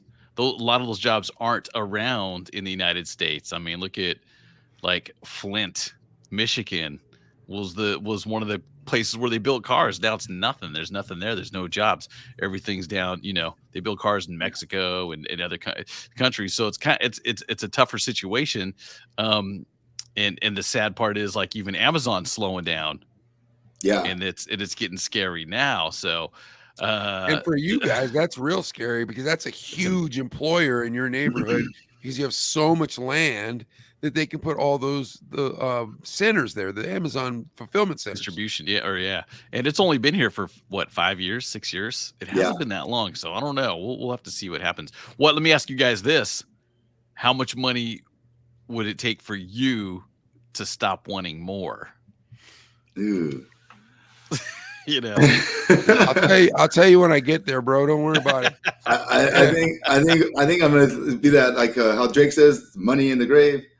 Yeah, it's not gonna be until I stop. Until I stop. Until I'm dead. Because you know what? It's not all for me. Anything and everything, you know, I'm gonna definitely, you know, take care of my kids. You know, but everything I do when I'm gone, that's gonna go to them. So there's never a time to really stop. Yeah, bro. Sleep is the cousin of death. I got no time for that. Yeah, no, I like that. Yeah, definitely. It's good. But the original hustlers out there, we were already talking about them. We're talking about the strippers. We're talking about the OnlyFans models. Adley, why don't we show Countdown what he's missing by not being on TikTok? Play us this next clip. Okay. Here we go, this guy. Okay. Check it out. Here we go. Me and my bro Charlie go down to the Tweety's bar. We go on his new Harley cause he doesn't want to take his car. We meet up with the Rukas, they give us our table dance. I look over at Charlie and there's Mecca all over his pants. Down on the corner, Brothers Road and Osuna, messing around with the Rukas, even though it smells like tuna. Down on the corner, you make them and all, equal both the world ladies, we were going to the mall. How great is that, dude? That was that's funny. Funniest thing I saw on TikTok this week. But it reminded me of your old homeboy Adley that you used to work with. Yeah, I know. You remind me of your homeboy you used to work with, Adley, over at the behavioral health place, yeah, exactly. Like the social work place I worked at for a little bit. Dude, Adley, this guy used to take Adley there for lunch. We probably shouldn't say his name. No, that's why I'm not saying his name. Yeah, he wanted to go there more than me, and I was single. Like, hey, you want to grab lunch? Where? At TD's. This is in Arizona. So here we got Deja Vu and Exotic Kitties, a couple of ones. Yeah. But yeah, God love it. Got unwind, man, I guess. I don't know. Yeah, you know, I was like, funny thing that you mentioned Deja Vu. Do you guys know DJ Nicky? Yeah. Nicky Stope? Okay, so I got to tell you the story about how I got my DJ name, because it was because of that guy that I got DJ Countdown. So I'm working for Manuel, and everything's going well and everything. And then New Year's Eve is coming up, and Manuel says, "Hey, do you want to DJ Syndicate Lounge downtown Bakersfield New Year's Eve?" And I'm like, "Me solo?" He's like, "Yeah, you get to do it." I'm like, "Oh man, I'm excited. I'm pumped up. I've been partying there since I was 18 years old with my fake ID." So I'm like ready to go, right? So I get there, rock it out, DJing everything. Everything goes well. At the end of the night, everybody's clearing out, and I'm talking to bartenders and bouncers, and I'm like, "Hey, I want feedback." This was one of my first big gigs. I was on my own. Everybody's like, "Oh yeah, it was good. It was great. Okay." 2 days later, Manuel calls me up, and he's like, "Rob, it happens. It's okay. Don't worry about it. You'll be fine. Don't trip." And I'm just like, "What are you talking about? I was on cloud 9 for the last couple of days. I thought I did great. It was all good." So he tells me that there was complaints saying that I was on the microphone begging for drinks. Well, one, I wasn't a microphone guy. I didn't get on the mic. I didn't even, it wasn't good. The one time I got on the mic was to a group of my buddies came in. They seen me. I didn't have social media or nothing like that. And they're like, "Rob, what are you doing?" And then they shout at me, "What are you drinking?" So my signature drink, vodka Red Bull. That was me begging for drinks. And they brought me a drink up, right? Then they were complaining about saying I was playing some old music. And I was like, I played some Keith Sweat, I Want Her, I played some, I'm like, no. But then the dinger, I missed the countdown at midnight. Oh. That's what they said. No, it did not happen. So Manuel's telling me, yeah, I'm burnt, bro, because I'm just fresh starting out, right? I'm really loving it. I'm getting there. And so I want to get a good reputation. Well, at this point, I didn't have a DJ name. I was just DJ Rob, and so we didn't have DJ names for us. We were just starting up. So about a week or two later, I run into Nikki. And so now here's the backstory to what had happened though. Nikki DJs the Syndicate, and he was supposed to be there. Well, he got another gig that was going to pay more. So he calls Manuel G to have Manuel G do it. Well, that's his birthday, New Year's Eve. So he calls his right-hand man to have his right-hand man do it. Hobby, no, he ain't doing it. He's going to go party with him on his birthday. So who do they call? Then they call me. They don't tell me to throw me to the lion's den. They don't tell me the bar is pissed because Nikki's not there and because Manuel's not there, another guy there. They're getting me. That's all they're seeing. So I have no idea any of that comes. I find out later. I see Nikki at a bridal show like 2 weeks later, and I just want to desperately let him know, like, bro, I did not do that. It was good. I went because you can look on your playlist on your computer. So I went back and I'm looking, and it's timestamp right there. I'm like, I played it right there. We watched the ball drop on the TV. Like, it was crazy, right? Nikki looks at me, turns, and as he's turning away and walks away, he says, "DJ Countdown," and he starts walking off. I'm like, bro, do not call me that. I was livid. And he walks off. He don't care. He just walks off, and I'm walking off, and I'm like, I can't believe you called me that, man. DJ Countdown. And I'm like, 5, 4, 3, 2, 1, DJ Countdown.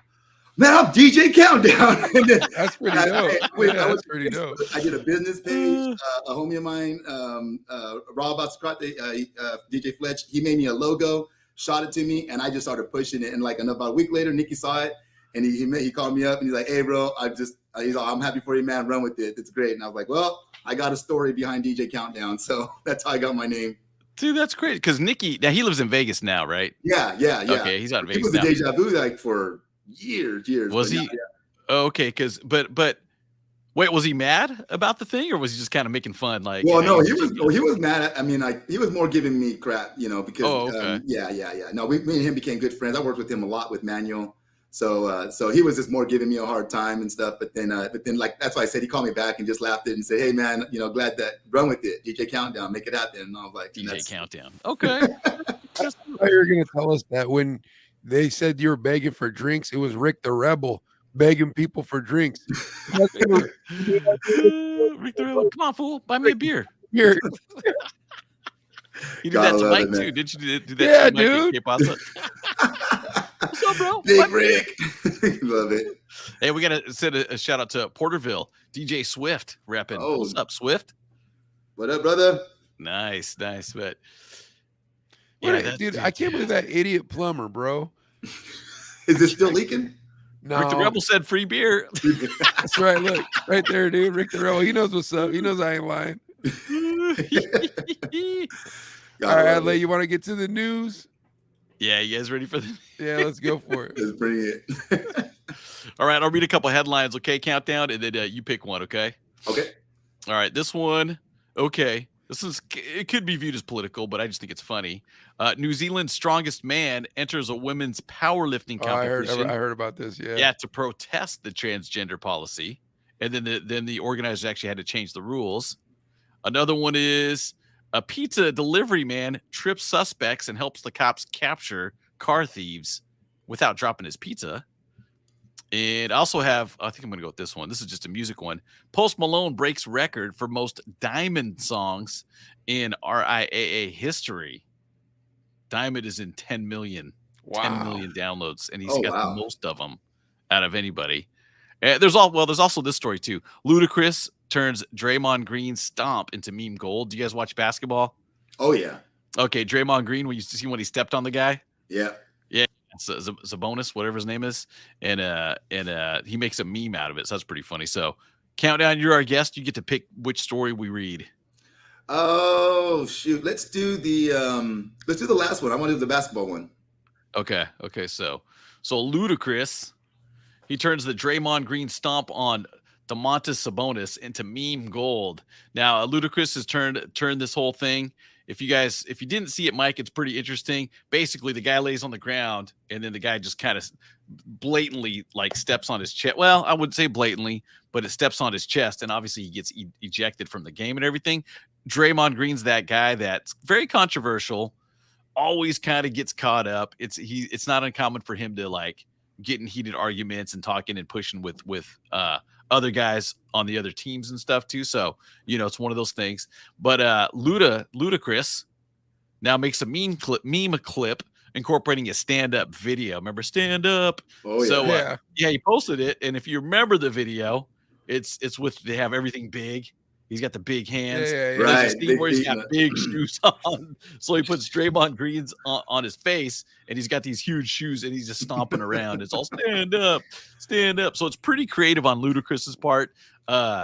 Apparently, it's not a big deal because I think Draymond Green's like, okay, whatever. But yeah, he's wearing the big Air Force Ones. And Ludacris is throwing this. Now, tried to hit Draymond with the ankle lock and caught the curb stomp. One person wrote, "Wow, this is after Ludacris posted it."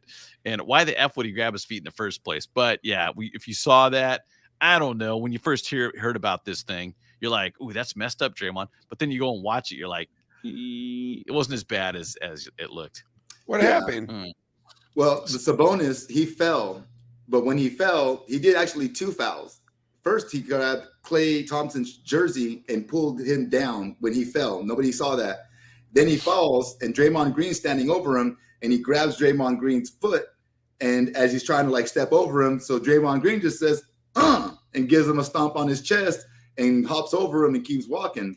So they ended up giving a technical to Sabonis for grabbing Draymond's foot. Now they should have gave him a second technical for grabbing the back of his shirt, and then been kicked out as well. But they didn't catch that first one. So Draymond Green did stomp him, but I think that Sabonis kind of overreacted a little bit. Kind of was like, it's trying a to flop. like, It's a flop. Because we've all done that. We've all done that move where your brother's on the floor and you put your foot and you kind of hop over him, but you kind of give a little bit of pressure. But and I it's think not full on pressure. Yeah, and I feel like it was more that because he kind of hops over him as he's stomping him. So I think that it looked worse than what it was. But Sabonis is that guy. He's dirty. I mean, like he definitely wasn't innocent in that whole play either. So. Yeah, It's those back grabs and those little hips and those things that the referees. I refereed high school basketball, and I tell you, got to watch for little things. The coaches tell the kids on how to angle it so the referee won't see things and do things when they're on the opposite side and stuff like that. So, give him an oil check. We had the wrestler on. We had the wrestler on. Yeah, a wrestling thing.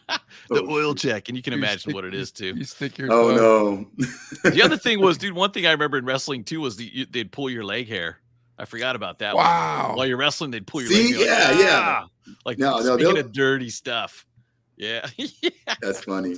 Do you guys think more girls watch basketball, football, or baseball? What do you guys think? I think football. Really? I feel like girls watch basketball. But the football guys, they wear like tight pants that the girls can look at the dude's butt and stuff. These basketball players they don't. I mean, I don't know. I would think a girl maybe wants to see guys looking good or something. I don't know. But I think women have played basketball so they can relate with what they're watching. You know what I mean? Where football, it's like, you never played this. You don't know what you're looking at, Yeah, I was even going to say, do they really watch? You know what I mean? It's Yeah, probably, if it's like a date, they're like, all right, I'm going to get a beer. And the guy's Sherilyn like watches into the football. game. Like my wife She's, like, watches into football. it? Yeah, she loves See, that's football. cool. That's cool. Yeah. Yeah. But like yeah. she's a unique person in that way. Like she's a sportsman. She loves hockey, so. Do you guys like the same teams? Me and my wife? Yeah. I didn't watch sports till I moved here. I live in Pittsburgh and I never watched sports till I moved to Pittsburgh. Once you move here though, it's kind of part of the culture. Yeah. Like everybody. And then high school football is insane. And then Pee Wee football is insane. Like my son, I took him this week to try out to condition with the Wilkinsburg Hornets, and they're ranked number 7th in the country. Wow. Yeah, like that's how serious these people take football out here. Wow. It is insanely serious. But yeah, basketball we don't really care about that much. That's why I'm wondering. I'm like, yeah, but it does seem like basketball fans have more fun watching games. It's just more constant action, and Yeah. and it's indoors, so which is a lot nicer than I am not an outdoors person. Give me some room service, I'm good to go. I'm with you. I don't. We've had this. Me and Adley had this conversation before, like about camping. Oh, It's like, yeah. who wants to go camping? I want a big RV. If I could have an RV, I want the Marriott, with a hot son. spa. What do I need? What do I need an RV? Take me to the Marriott. Yeah. And Airbnb then that. Breakfast. Wherever we're RVing, we better make sure DoorDash can get there because I'm gonna order some. Nah, homie, I want a condo. Just rent a condo for me. What do I need I an know, RV right? for? But with the B&Bs now, man, you can get some really cool exactly. spots, right? Yeah, That's true. absolutely. That's true. But you remember the girls too would be like, oh, I love sports. And then you bring them to watch a game or something. And you're just like, oh, dude. Yeah, they don't know why what did I do they're this? watching. Yeah. Why did she do that? So, and you guys, you guys don't have a basketball team. Well, you have No, college Pittsburgh- ball. Yeah, just college ball. Yeah. Pittsburgh doesn't okay. have basketball. It's weird though, because Pittsburgh doesn't have basketball, but then Cleveland doesn't have hockey. So if you go to, we were in Cleveland a couple months ago, a couple weeks ago now. Was it 3 weeks ago, Adley? And we went to a minor league hockey team, and they played where the Cavaliers play. But bro, nothing makes your town look like a tiny town, like a minor league hockey team. You know what I mean? Like, yeah, trust me. Like when you have an NHL team, your town feels big, bro. Especially when you go watch the games, you're just like, whoa, man! I live in a metropolitan area. Right. When you go to a minor league game, it's kind of like baseball, minor league baseball. It's nothing Something wrong to with do. it. Yeah. Something to do. Yeah. Well, Bakersfield's got the Condors, and it's You got a love big the following. Condors, though, don't you? It's a Adley? big, yeah. I mean, if on sold Love out nights, Condors. you got 10,000 people in the arena watching them. So it's pretty big. You got but- DJ Richie Rich. Well, will they be on the Rich. Are they on TV? Do they show them at Buffalo Wild Wings? Here's my random story of seeing them on TV. I was in Vegas one time at a kind of cheap hotel, and it didn't have any channels. It maybe had like one local channel and a bunch of random channels, but it had a Condors game on, and I was like, "Where am I?" It was so weird. Yeah, but would you no. call your homeboys up and say, "Let's go to Buffalo Wild Wings and watch the Condors game"? Nah. Yeah, see the Penguins. It's like, hey, dude, you gonna watch the Penguins tonight? Nah, I was thinking about it. Hey, meet me over Buffalo Wild Wings, bro. We'll watch the Penguins or whatever dive bar or whatever. You know what I mean? Everywhere they're playing everywhere, so you can see them everywhere. But yeah, Grandmothers love the sports franchises in this town.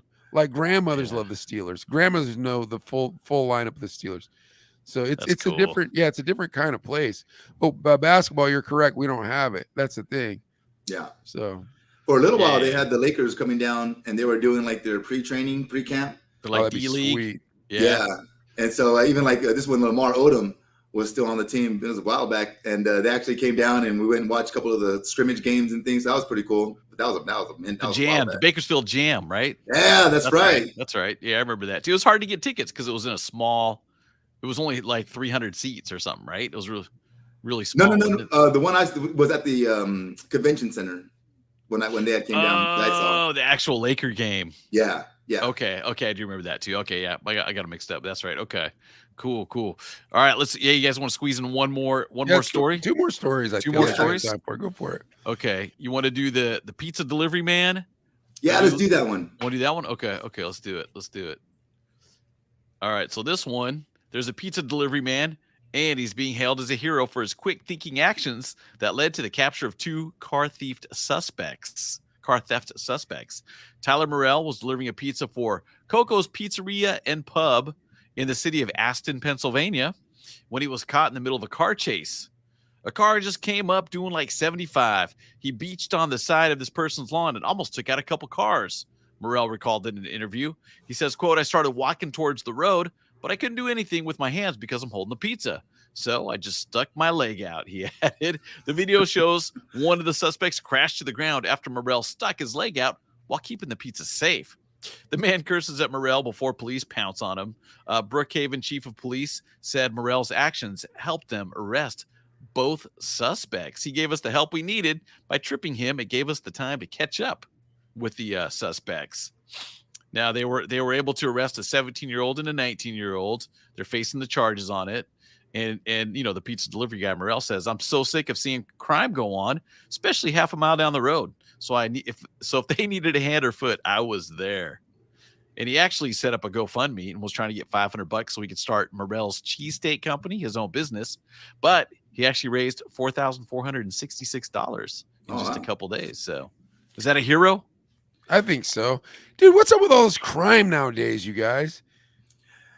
Crazy. Well, actual BPD just put in like a unit that specifically is going after people that are doing like retail theft, because that's the thing, like smash and grab. And my son actually was working at Best Buy, and I'm telling you right now, people literally walk in, grab what they want, and just walk out, like not even trying, just walk out with something. And the security, like the employees, they're not allowed to do anything to stop them. And then they know when there's security there and when there's not.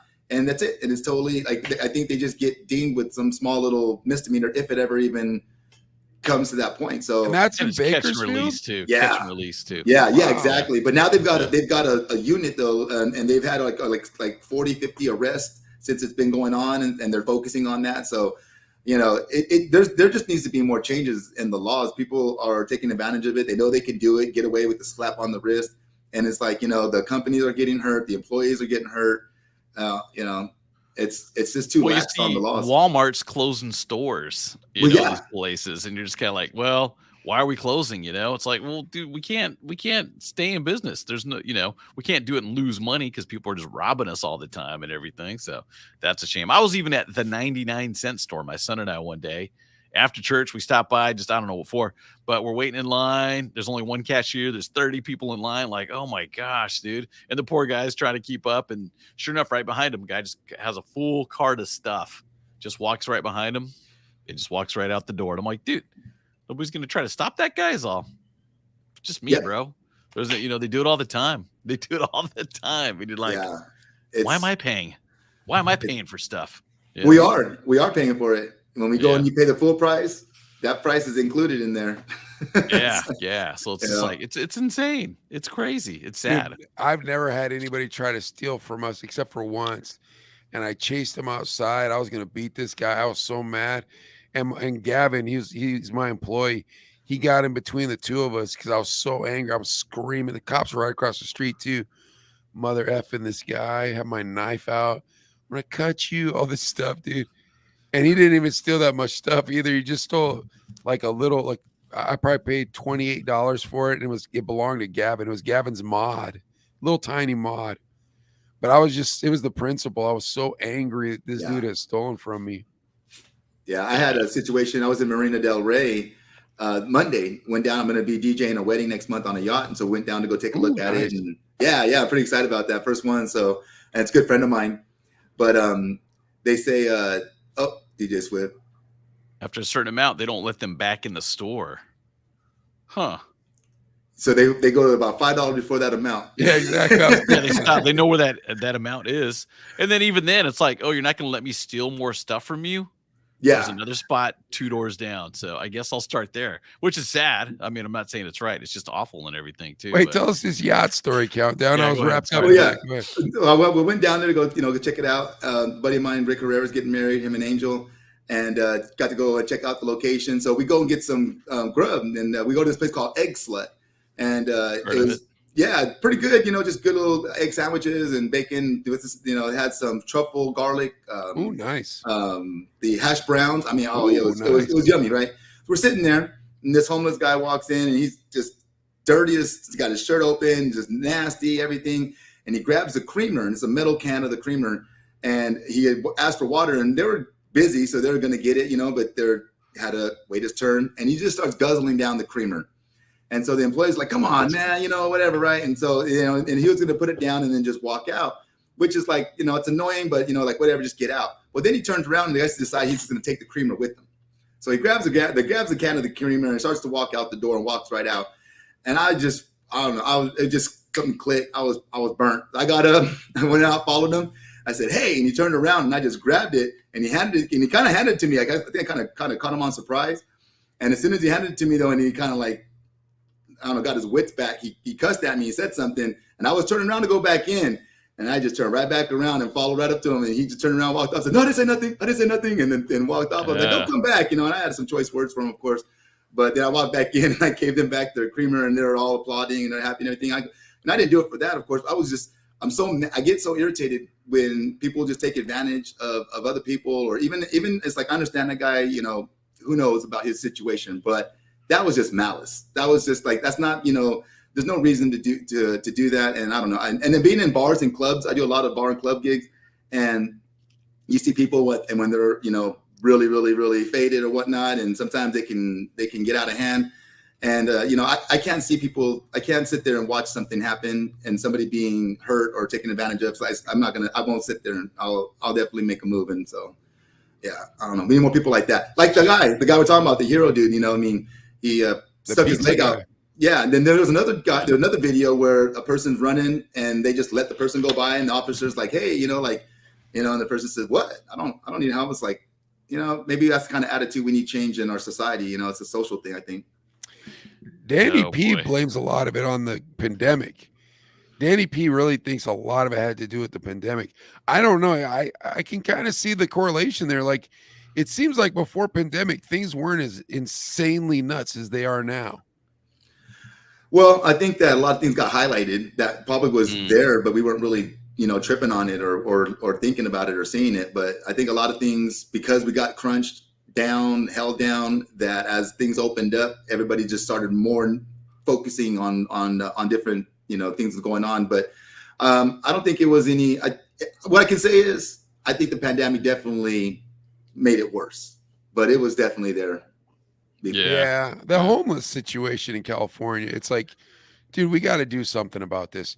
You can't just keep stacking these people up in front of some guy's house who paid $587,000 for a townhouse, and now he's got to, and this poor guy's got to work 72 hours a week in order to make the house note on that thing because it's so expensive to live there. Yeah, and now you got 5 homeless people sleeping on his front lawn. Yeah, I live the area where I live. We have quite a bit of a homeless problem in that area. It's in old downtown Bakersfield, and there's no help for them. And, because I understand, like, these people are out here. Where could they go to the restroom? Like, that's one of the first things I always say. A lot of people are always upset because obviously they're just going on the street. They're just going wherever they can, but there's nowhere for them to go. Nobody's letting them go into their home. Nobody's letting them go into their business. And there's no stalls that are being set up and installed for these people. It's like those things have to happen so we can get them, but it's, and then you start going into that, and then you start going into people's rights. And if you are going to earn it, you get it. If you don't, then you get what you deserve. But there needs, it is a weird thing. I did homeless ministry for a while, Countdown. So like, it's a weird thing. Cause like in the days they would have the drop-in centers where the guys could go and play spades and they'd have a meal and stuff. But it's like, what are we doing? Are we just hiding these people from polite society so we don't have to see homeless people? What I mean? It's a catch-22 though, because it's like, all right, but it is the winter, and for whatever reason this guy can't get work. Sometimes it's because they have a felony. Sometimes it's because they have mental issues. Sometimes it's because of drugs. So like there's such a variable issues. It's such so underfunded, you know, something we don't think about. And where you guys are, my goodness, is it an issue? Yeah. You know? Yeah, it is. It is but with the feeding our future with that's something that I was wanting to focus on with, you know, helping them to be more, you know, just able to live their lives, be able to like, you know, get water. I mean, like there's, you know, there's so many hurdles that they have amongst that. Well, my mom and dad foster parented since I was 12, 13 years old. And we've had, and they still foster parent to this day. And a lot of those kids, when they left the home, our home, they would get there in our home and they would be there for years. They didn't leave until they were 18. They moved out. But there were quite a few of them that when they moved out, we knew that they were going to end up on the street. They just mentally didn't have the capacity to hold a job. They didn't have the ability to, you know, to be in that area, but then they weren't also getting any help. So it's a tough one because then at that point, it's like they didn't choose that, but they can't do anything to stop it. Well, and then now we can revisit the billionaire conversation. You know what I mean? And that's where I come around with it, where it's like, look, what does it matter if we set up a camp? They're actually doing this. I saw it in New Mexico. Guy bought a plot of land and made a bunch of tiny houses, and he houses a bunch of homeless vets there. And then he has churches come, and they'll come and do their mission trips there. And, you know, so they'll pay to do a mission trip there, and they get to serve the community.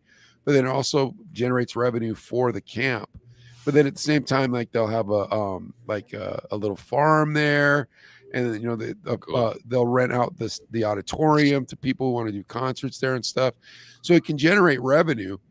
But my point in saying it is this: these people are all homeless. They're not really paying to live there, but they ask them to contribute to the work. Right. I don't find anything incorrect with that. And we need to get to a place in our society where we stop going, well, if they get a free house, I want a free house. If that guy steals, I can steal. It's like, look, let's all do the right thing. Yeah. You know, do you have how many steaks you got in your fridge? Well, I got 5 steaks in my fridge. Okay, cool. These 2 people are hungry. Those 2 steaks are going to go bad. Give them away. Well, it's not my right. It's like, dude, just give them away. You're better off. And that's the problem. Everyone pretends they're poor, but most people aren't poor in the United States. Most people can look after some underserved community in some way, shape, or form. But there becomes this idea of, well, if I was rich, I would do. Trust me, bro. If you ain't doing now, you ain't gonna do when you're rich. Right. Yeah, it's a culture of habit. You gotta work on that throughout. Something you do. Yeah, absolutely.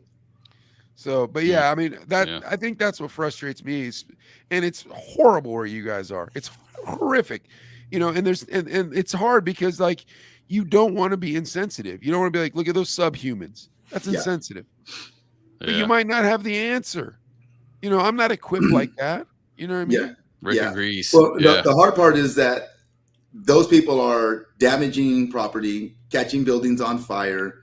They're, you know, I've had my mom, you know, had a person throw a drink at her because, you know, they asked her for money. They're a homeless guy, and, you know, she didn't have any, and so then the guy threw a drink, and, you know, and so like these people, like that's where it's hard because, you know, you have one person where they, you know, say you can't be insensitive, you gotta respect, and you have to, you know, feel sorry for what they did and understand the situation. But then there's so many that have no link to property or no, you know, if they get in trouble, it's okay. They don't care. They have no, I don't know what the word for that is, but okay, if you own a house and you own a car and you get in trouble, you're going to lose something. Yeah. Well, if these guys get, you know, what did they lose? They don't have nothing to lose. When you got nothing to lose, you're the most dangerous. That's just period. Yeah. And that's the scary part. You know, there are a lot of them that are that need help, but then there are a lot of them that are out there that are, you know, taking catalytic converters. You know? I mean, so I had a couple jacked. I know. Oh yeah, I lost a couple myself last year. Yeah. I gotta love it. Yeah, it's true, but it's tough, man. In Pittsburgh, they'd go into the abandoned house and they would steal the copper piping. Yeah, right. Yeah. But I thought to myself, bro, whatever you're gonna get on that recycle, that's a lot of work. Couldn't you just have gotten a job and, you know what I mean? Yeah, exactly. Made probably the same amount of money, even if you're digging ditches. Like, yeah, I saw one video where they steal pallets of bottled water, pour the water out, Just pour it on the ground and then take the plastic and recycle it for the $8. Oh It's my like that's a gosh. lot of work, man. For, Yeah. for getting less money than the pallet of water's worth. It's You just sell a insane. pallet for more. Yeah, but you got to find somebody to buy the pallet at that point. You know, Yeah. just going to the recycle center and turning it in. All right, why don't we wrap it up? DJ Countdown, man. I hope you had a lot of fun. I'm sorry we were a little bit jerky on our new game show. Oh yeah, no worries, brother. It was But good I feel like, times. Adley, what'd you think of that new game show? I feel like I it love works, it. right? Yeah. It'll be you versus whoever our guest is. Well, I'm gonna And get then my TikTok going tonight. Yeah, you got to Yeah, you guess. should. Like, dude, if you do, add the Chino brothers, and we'll add you Of back. We'll be course. friends. Oh, you know who Yeah. just got TikTok and is all over TikTok is DJ Clever, dude. And that Uh-oh. guy, Yeah. every TikTok of DJ Clever's is it's a Lincoln, I think, lowrider. That one that he showed Yeah. us when he came on the show, but he was just working on it when he came on our show. That thing is dripping. It is disgusting. Beautiful. And that is Beautiful every rap. TikTok that Clever puts up is that lowrider. Just him Yeah. walking around the lowrider. That's But yeah, dope. anyways, yeah. Where can they find you, Countdown? I have my Facebook, I have a business page, and I also have an Instagram, Snapchat. It's just at Countdown or at DJ Countdown. And then I don't have a website or anything like that. Just with the social media, I just rock it out with that. And then I'll be getting TikTok here real soon as well. And then, What clubs you at right now? Taco Tuesday?